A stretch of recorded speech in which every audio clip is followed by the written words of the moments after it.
Bienvenidos a este análisis. Hoy vamos a sumergirnos en la vida increíblemente rápida, compleja y, seamos sinceros, bastante caótica de la Primera República Española. Es un periodo que fue casi visto y no visto, pero que actúa como una advertencia brutal sobre los peligros de la polarización extrema. A pesar de durar poquísimo, dejó una huella enorme y planteó debates que cambiarían el país para siempre. Bueno, para arrancar, imaginemos esto. Un régimen que nace con un apoyo abrumador en el Parlamento y ¡pum!, colapsa por completo en menos de 2 años. ¿Cómo es siquiera posible algo así? Esa es exactamente la gran incógnita que vamos a intentar resolver a lo largo de este recorrido. Vamos a ver cómo un comienzo tan prometedor se fue a pique a una velocidad de vértigo. Para entender de dónde venimos, fijémonos en los números, que son clave. Hablamos de 258 votos a favor y solo 32 en contra, una paliza absoluta. Pero claro, hay trampa. Tras la abdicación del rey Amadeo de Saboya, un parlamento lleno de monárquicos usó la proclamación de la República básicamente como una salida de emergencia, así que aunque sobre el papel fue un nacimiento arrollador, la realidad política era completamente distinta. Y aquí entramos en el primer gobierno, que era un auténtico encaje de bolillos, una coalición súper frágil entre el Partido Radical de Ruiz Zorrilla y los federales, con Estanislao Figueras al mando. Literalmente agarraron la Constitución de 1869 y le borraron los artículos que hablaban del rey. Un apaño temporal. Como era de esperar, en un ambiente de tensión constante, esta alianza saltó por los aires rapidísimo. Entonces llegan nuevas elecciones y, atención, los republicanos arrasan con 344 escaños. Parece un éxito total, ¿verdad? Pues no. El dato que realmente importa aquí es ese 60% de abstención, una cifra escandalosa. Lo que nos dice esto es que había una inestabilidad tremenda de fondo, porque los demás partidos políticos básicamente se quedaron en casa. El apoyo real en las calles era muchísimo menor de lo que decían esos asientos. Aquí es donde empiezan las grandes grietas. Teníamos a dos bandos conviviendo bajo el mismo techo y con visiones diametralmente opuestas. Por un lado, los unitarios, con gente como Ruiz Zorrilla o Emilio Castelar, ellos querían centralización y eran más conservadores en lo social. Y por otro, los federales de Pi y Margall, que pedían la intervención del Estado para ayudar a las clases populares, laicismo y abolir la esclavitud de una vez. Dos formas de ver el país destinadas a chocar. Y por si fuera poco, los propios federales dijeron, vamos a dividirnos nosotros también. Una locura. Se separaron en dos corrientes con ideas muy distintas sobre cómo y a qué ritmo construir la república. Los benévolos querían hacer las cosas paso a paso, por la vía legal, desde el Parlamento hacia abajo. Pero los intransigentes no querían esperar. Exigían acelerar todo a través de insurrecciones y pactos regionales, construyendo desde abajo hacia arriba. A pesar de todo, en junio de 1873, el gobierno de Pi y Margall se lanza con una ambición enorme. Querían descentralizar España por completo, creando una federación de 17 estados. Y ojo a este detalle porque es revolucionario para la época. Incluían a Cuba y Puerto Rico no como colonias, sino como estados autónomos de pleno derecho.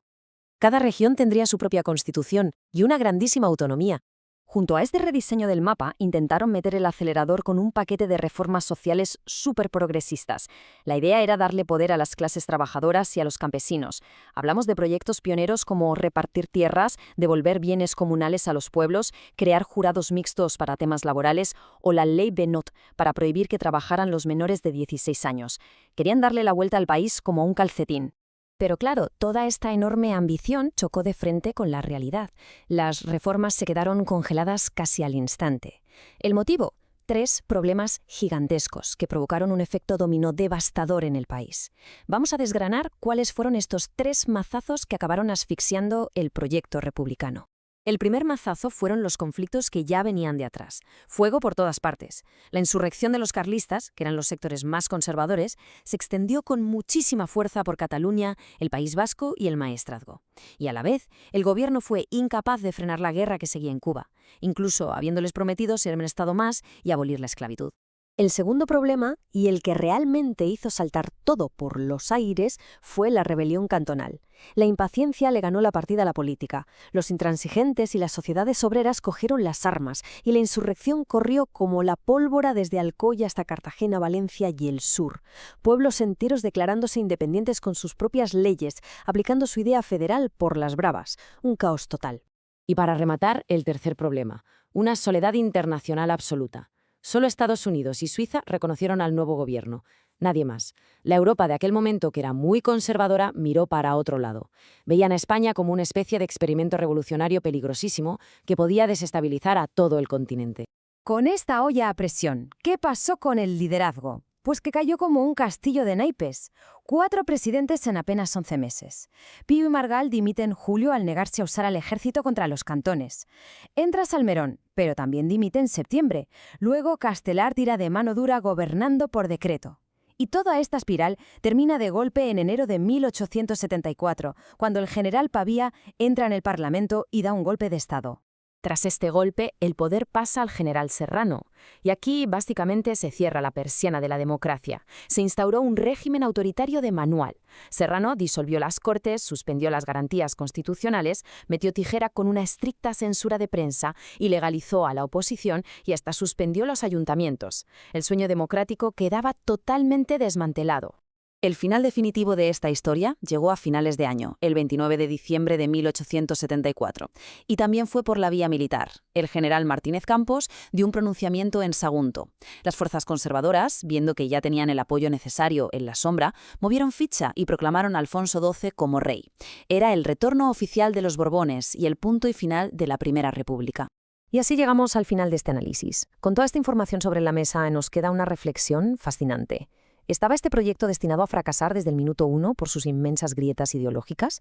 ¿O simplemente fue una iniciativa con ideas tan progresistas y ambiciosas que estaba demasiado adelantada a su tiempo? Es un debate histórico increíble que sin duda nos invita a seguir investigando.